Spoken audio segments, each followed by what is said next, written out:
ரஜினிகாந்த் என்னப்பா ரஜினிகாந்தா நம்மளை பற்றியா பேசியிருப்பார் சீனியர்களை பற்றி பேசிட்டார். திமுகக்குள்ளே இதே சலசலப்பு தான், எல்லாரும் இப்படி தான் ஓடிட்டுருக்காங்க போல். கையில் எடுத்துட்டாங்க அதிமுக. ரஜினிகாந்தை வைத்து ஸ்டாலின் அவர்கள் போட்ட ஸ்கெட்சு என்ன தெரியுமா அப்படின்னு சொல்லி கேபி முனுசாமி அவர்களிலிருந்து எடப்பாடி பழனிசாமி அவர்கள் வரை திமுக அவ்வளோதான் சோழி ஒதுங்கிருச்சு அப்படின்னு சொல்லி பேசிகிட்டு இருக்காங்க. துரைமுருகன் அவர்கள் நாங்கள் நகைச்சுவையாக பேசினதை பகைச்சுவையாக யாரும் எடுத்துவிடக்கூடாது அப்படின்னு சொல்லி எழுதிட்டே வந்துட்டார் மனுஷன். வாய் தவறி வேறு எதுவும் பேசிடக்கூடாது அப்படின்னு சொல்லி. என்ன நடந்துட்டுருக்கு நம்முடைய தமிழ்நாட்டு அரசியல் காலத்தில்? அதையும் ரஜினிகாந்த், வருண்குமார், அடுத்ததாக சீமான் அவர்கள் இப்படின்னு சொல்கிற எடப்பாடி பழனிசாமி அவர்கள், அண்ணாமலை அவர்கள், இதுதான் ஹாட் டாப்பிக்காக ஓடிட்டுருக்கு. எல்லாம் எப்படி வந்துட்டுருக்குங்கிறத பார்க்க போகிறோம். கொஞ்சம் கொஞ்சமாக அப்படியே லைட்டாக அப்படி தெளித்து பார்க்கும்போது ஒரு பிரியாணி உங்கள் கையில் வரப்போகுது. அந்த பிரியாணி தான் இந்த வீடியோ. எல்லாத்தையும் பார்த்துடலாமா? இது தமிழ் பக்ஷம் வழங்கும் ஆழமான அரசியல் சதுரங்கம்.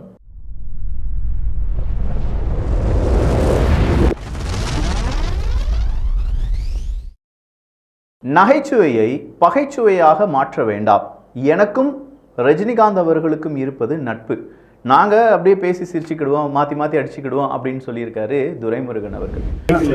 எங்களுடைய நகைச்சுவையை யாரும் பகைச்சுவையாய் பயன்படுத்த வேண்டாம்.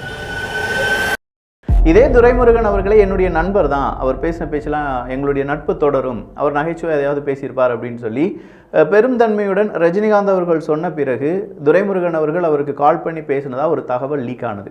நிறைய மீடியாக்கள் சொன்னாங்க ரஜினிகாந்த் அவர்களை தொலைபேசி வழியாக துரைமுருகன் அவர்கள் பேசிக்கொண்டார், சமாதானமாக போயிடுச்சுப்பா, பிரச்சனை எதுவும் இல்லை அப்படின்னு சொல்லி பேச்சுக்கள் எல்லாமே அடிபட்டுச்சு. இந்த இடத்துல ரஜினிகாந்த் அவர்களுடைய அந்த பேச்சு பலரையும் காயமடைய வைத்திருக்கிறது அப்படின்னு சொல்லலாம். முதலாவதாக ரஜினிகாந்த் ஏன் கருணாநிதி அவர்களை பற்றி உயர்வாக பேசினார் அப்படிங்கிற கேள்வியும் நிறைய பேர் கேட்டுட்டு இருக்காங்க.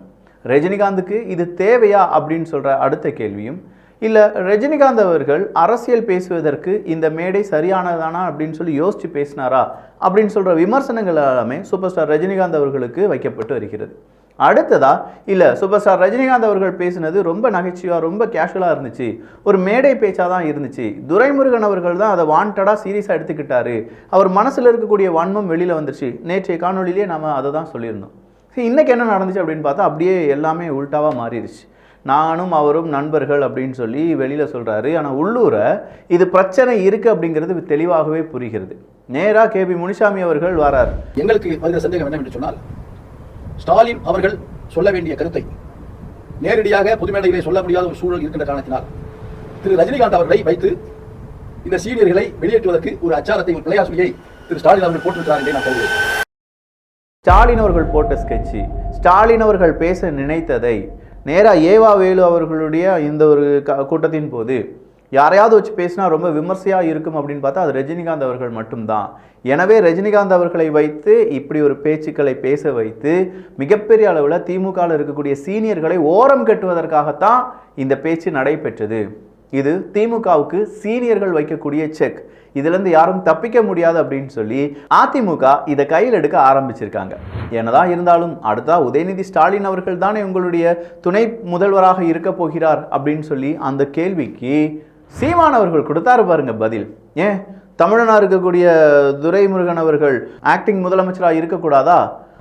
ஃபாரினுக்கு போகிறார்ல யார், நம்முடைய முதலமைச்சர் மு.க. ஸ்டாலின் அவர்கள் ஃபாரினுக்கு போகிறார்ல, அந்த நேரத்தில் இங்கே துணை முதலமைச்சராகவோ இல்லாட்டி முதலமைச்சர் பதவியினுடைய தற்காலிக முதலமைச்சராகவோ ஏன் துரைமுருகன் அவர்கள் இருக்கக்கூடாது? அவர் ரொம்ப எக்ஸ்பீரியன்ஸ்டான பர்சன், கண்டிப்பாக அவர் தான் இருக்க வேண்டும் அப்படின்னு சொன்னார் பாருங்க. இது வேற லெவல் பற்ற வச்சுட்டியே பரட்ட வெர்ஷன். ரஜினிகாந்த் ஒரு வகையில் பற்ற வச்சுட்டாருன்னா சீமான் அவர்கள் இன்னொரு வகையில் பற்ற வச்சுட்டு இருக்கார். துரைமுருகன் அவர்களை துணை முதலமைச்சராக மாற்றிடலாம், அவர் வர்ற வரைக்கும் முதலமைச்சர் மு.க. ஸ்டாலின் அவர்கள் வர்ற வரைக்கும் அவர் முதலமைச்சராக இருந்துக்கலாம் அப்படின்னு சொல்லி இது ஒரு ஓரமாக ஓடிட்டு இருக்கிற இந்த நேரத்தில் தான் சீமான் அவர்களுக்கும் அந்த ஐபிஎஸ் அவர்கள் வருண்குமார் அவர்களுக்கும் இடையேயான அந்த சர்ச்சை மிகப்பெரிய அளவில் சும்மா ரவுண்டு கட்டி மாற்றி மாற்றி அடிச்சுட்டு இருக்காங்க. அதுலேயும் இந்த வருண்குமார் அவர்கள் அந்த அது என்ன டவுரி வாங்கியிருப்பார் பார்த்தீங்களா, வரதட்சணை, அந்த செய்தியெல்லாம் போட்டு ஏண்டா நீலாம் அப்படின்னு சொல்லி பயங்கரமான கெட்ட வார்த்தையெல்லாம் பேசி ரொம்ப பேர் திட்டுறாங்க. இப்படிலாம் கெட்ட வார்த்தையில் பேசி திட்டுறாங்க அப்படின்னு சொல்லி கொஞ்சம் பேரை கைது பண்ணிட்டு இருக்காரு வருண்குமார் அவர்கள். அவர் என்ன சொல்கிறாருன்னா, நான் வந்து இந்த மாதிரி நிதி வாங்கிட்டோ பிச்சை எடுத்துட்டோ இந்த பதவிக்கு வரல, படிச்சுட்டு வந்தேன் அப்படின்னு சொல்லியிருக்காங்க. அந்த பக்கமாக இருக்கக்கூடிய நாம் தமிழர் தம்பிகள் என்ன செய்ய ஆரம்பிச்சிட்டாங்க, உங்களுடைய வண்டவாளம் எல்லாம் எங்களுக்கு தெரியும், நீங்கள் வரதட்சணையில் எப்படிலாம் கொடுமை பண்ணீங்க, உங்களுக்கு வந்து இந்த ஐபிஎஸ் பதவி கிடைக்க போகுது அப்படின்னு சொன்னோன்னே நீங்கள் எத்தனை கிலோ தங்கம் கேட்டீங்க அப்படிங்கிறதெல்லாம் நியூஸ் மீடியாவில் வந்திருக்கு, இதோ சன் நியூஸ்லேயும் வந்திருக்கு அப்படின்னு சொல்லி எல்லா நியூஸில் இருக்கக்கூடிய வீடியோக்கெல்லாம் எடுத்து போட்டு ஆர்டிக்கல்லாம் எடுத்து போட்டு ஒட்டு மொத்தமாக வருண்குமார் அவர்களுடைய பெயருக்கு டேமேஜ் பெரிய அளவில் டேமேஜ் உருவாக்கிட்டாங்க. அப்போ சீமான் அவர்கள் இன்றைக்கி ஒரு ப்ரெஸ் மீட்டில் பேசுகிறார். அப்படி பேசும்போது உங்கள் குடும்பத்தை பற்றி பேசிட்டாங்க அப்படின்னு சொன்னோன்னே உங்களுக்கு வலியும் வேதனையும் வருது, என் குடும்பத்தை பற்றி இவ்வளோ நாள் எல்லாரும் பேசியிருக்காங்களே, அந்த நேரத்தில் நாங்கள் எவ்வளோ கம்ப்ளைண்ட் கொடுத்துருக்கோம், இதை பற்றிலாம் நீங்கள் எந்த விதமான நடவடிக்கையும் எடுக்காமல் விட்டுட்டீங்களே, இதெல்லாம் எந்த வகையில் நியாயம் அப்படிங்கிற ஒரு கேள்வியை கேட்குறார். திமுக அப்படின்னு சொல்கிறவங்க திமுகக்கு ஆதரவாக இருக்கக்கூடிய நபர்களை எதுவுமே செய்யாமல் திமுகக்கு எதிராக பேசக்கூடிய நபர்களை அரெஸ்ட் பண்ணுறது இது சரியா? கருணாநிதி அவர்களுடைய பாடலை பாடினார் துரைமுருகன் அப்படின்னு சொல்லி அவர் அரெஸ்ட் பண்ணுறீங்களே, அந்த பாடல் எப்போது பாடப்பட்டது, அதுக்கு மெட்டுக்கள் நாங்களாக போட்டோம், அது அம்மா புரட்சி தலைவி அம்மா அவர்கள் இருக்கும்போதே அது போடப்பட்ட பாட்டு, அதை கருணாநிதி அவர்கள் கேட்டிருப்பாங்க, இப்போதைய முதலமைச்சராக இருக்கக்கூடிய மு.க. ஸ்டாலின் அவர்களும் அதை கேட்டிருப்பாரு, அப்போல்லாம் வலிக்காத உங்களுக்கு நாங்கள் பாடினா மட்டும் வலிக்குது அப்படின்னா இது பழிவாங்கக்கூடிய செயல். ஒன்று செய், பேசாமல் நீ இந்த ஐபிஎஸ் அந்த பதவியெல்லாம் விட்டுட்டு ஐடி விங்கில் போய் ஜாயின் பண்ணிருங்க அப்படின்னு சொல்லி வருண்குமார் அவர்களுக்கு சீமான் அவர்கள் என்ன கொடுக்குறாரு, ஒரு ஐடியாவை கொடுக்குறார். அப்படி கொடுக்கறது மட்டும் இல்லாமல் அடுத்து அவர் சில விஷயங்களை சொல்கிறார். திரள் நிதி வாங்குறது அப்படிங்கிறத விட இங்கே நிறைய விஷயங்கள் என்ன செய்யப்படுகிறது, மாற்று கட்சிக்காக இல்லாட்டி உங்களுடைய திமுகக்காக நீங்கள் என்னெல்லாம் வேலை செய்கிறீங்கிறதெல்லாம் எங்களுக்கு தெரியும், என்கிட்ட வந்து விளையாடாத, நான் இதுக்கெல்லாம் பயந்தவன் கிடையாது, இதுக்கெல்லாம் பயப்படுற ஆளா நான் எங்களுக்கு அந்த பரம்பரையே இல்லை அப்படின்னு சொல்லி ஒட்டு மொத்தமாக என்ன செய்ய ஆரம்பிச்சிருக்காரு, வருண்குமார் அவர்களை அட்டாக் பண்ண ஆரம்பிச்சிருக்காரு சீமான் அவர்கள். ஆனால் இந்த வார்த்தை போர் அப்படிங்கிறதுல வேற எந்த அரசியல் கட்சியோ இல்லாட்டி வேற அரசு அதிகாரிகளோ உள்ளே வரவே இல்லை. அப்போ இது இரண்டு நபர்களுடைய அந்த ஒரு யுத்தமாகவே மாறி போயிட்டே இருக்கு அப்படின்னு சொல்லலாம். சரி, அப்போ இந்த பக்கமாக இருக்கக்கூடிய ஐபிஎஸ் அவர்கள் என்ன செய்ய போகிறார் அப்படின்னு கேட்டால் கண்டிப்பாக நிறைய அரெஸ்ட் இருக்கும் அப்படின்னு சொல்கிறார். ஏகப்பட்ட பேர் இந்த லிஸ்ட்டில் இருக்காங்க, அவங்களெல்லாம் வந்து இப்படிலாம் ஆபாசமாக பேசினாங்க அப்படின்னு சொல்லி நாங்கள் விசாரணை செய்வோம், அரெஸ்ட் பண்ணுவோம் அப்படின்னு சொல்லிட்டு இருக்காங்க. நிறைய பேருக்கு அவர் வார்னிங் கொடுத்து வெளியேற்றி விட்டார், இளைஞர்கள் மாணவர்கள்லாம் இருந்தாங்க, அவங்களுக்குலாம் வார்னிங் கொடுத்தார் அப்படிங்கிற செய்தி எல்லாமே நம்ம பார்த்தோம். அடுத்ததாக அண்ணாமலை அவர்களுடைய செய்தி தான். தற்கொலை எடப்பாடி பழனிசாமி அவர்கள் அப்படிங்கிற ஒரு வார்த்தையை பேசி ஒரு மேடையில் பேசுகிறார் அண்ணாமலை அவர்கள். பொதுவாக திமுகவில் எப்படி இந்த உட்கட்சி பூசல் இருக்கோ அதே மாதிரி பிஜேபியிலும் உட்கட்சி பூசல் இருக்கத்தான் செய்யுது. ஒத்துக்கொள்ளுங்கள், ஏடிஎம்கேல உட்கட்சி பூசல்னால தான் ஏடிஎம்கே அப்படி அழிஞ்சு போய் நிற்குது. இந்த பக்கமாக இப்போது பாஜகக்குள்ள உட்கட்சி பூசல் அப்படிங்கிறது எங்கேருந்து தெரிய வருது அப்படின்னு பார்த்தீங்கன்னா இரண்டு தலைவர்களை வச்சே நம்ம பார்த்துடலாம். ஒன்று தமிழிசை சவுந்தரராஜன் அவர்கள், இன்னொன்று அண்ணாமலை அவர்கள். அண்ணாமலை அவர்கள் ஒரு விஷயத்தை பேசுகிறாங்கன்னா அதுக்கு ஆப்போசிட்டாக தமிழிசை சவுந்தரராஜன் அவர்கள் ஏதாவது ஒன்று பேசுவாங்க. இது எலெக்ஷனுக்கு முன்னாடியே நம்ம பார்த்துட்டோம், இந்த இப்போதும் பார்க்கிறோம். எடப்பாடி பழனிசாமி அவர்களை பற்றி அண்ணாமலை அவர்கள் பேசினது எப்படி நீங்கள் பார்க்கிறீர்கள் அப்படின்னு சொல்லும்போது ஒரு மாநில தலைவருக்கு அவருக்கு என்ன பேச வேண்டும் அப்படிங்கிற உரிமை எல்லாமே இருக்கு, ஆனால் என்ன இந்த மாதிரியான வார்த்தைகளை, கடுமையான வார்த்தைகளை பயன்படுத்துவதை நிறுத்தி இருக்கலாம் அப்படின்னு சொல்லி தமிழிசை சவுந்தரராஜன் அவர்கள் கூறுகிறார்கள்.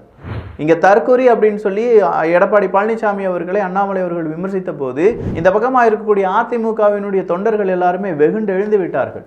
பிட்டுப்பட அண்ணாமலை அப்படின்னு சொல்லி இன்னைக்கு ஹேஷ்டாகை ட்ரெண்ட் பண்ண விட்டாங்க. அப்படி ஹேஷ்டாகை ட்ரெண்ட் பண்ண விடும்போது அடுத்ததாக அண்ணாமலை அவர்கள் பேசினது, அண்ணாமலை அவர்களுடைய பழைய வீடியோக்கள், அதாவது அவர் கை கட்டி நின்னது, இந்த மாதிரியான புகைப்படங்கள்லாம் போட்டு நியூஸ் ஜே ஒரு வீடியோவை வெளியிட ஆரம்பிச்சிட்டாங்க. தமிழ்நாடு பாஜக சும்மா இருப்பாங்களா? தவிழ்ந்து வந்த எடப்பாடி பழனிசாமி அவர்கள் அவருடைய பதவியை வாங்கினது சசிகலா அவர்களிடம் இருந்தது அப்படின்னு சொல்லி அவருடைய வண்டவாளங்களை தண்டவாளம் ஏற்றி கொண்டு இருக்கிறார்கள் இப்படின்னு சொல்கிற ஒரு பெரும் பிரச்சனை ஓடிட்டு இருக்கு.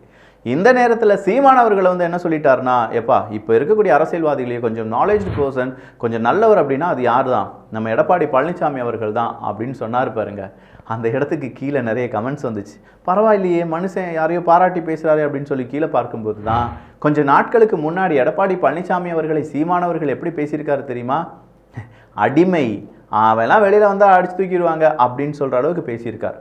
அந்த வீடியோ இணைப்புகளை வேணால் நான் கீழே டிஸ்கிரிப்ஷனில் தந்துடுறேன், இல்லாட்டி நம்முடைய வாட்ஸ்அப் சேனலில் என்ன செஞ்சிடறேன், பகிர்கிறேன். ஸோ இந்த இடத்துல அரசியல் அப்படிங்கிறது நிமிடத்துக்கு நிமிடம் மாறிக்கொண்டே இருக்கிறது. அது ஆக்டர் அரசியலாக இருந்தாலும் சரி, இல்லை மிகப்பெரிய அளவில் இங்கே அரசியல் எக்ஸ்பீரியன்ஸ்டாக இருக்கக்கூடியவங்களுடைய அரசியலாக இருந்தாலும் சரி. சரி, அப்போ உதயநிதி ஸ்டாலின் அவர்கள் சொன்னதில் எந்த தவறும் இல்லையே, முதியவர்கள்லாம் வழிவிடுங்கள், எங்களை வந்து இளைஞர்களை கைப்பிடித்து அழைத்து செல்லுங்கள், அரவணைத்து செல்லுங்கள், வழியை விட்டு அரவணைத்து செல்லுங்கள் அப்படின்னு சொன்னாங்கல்ல.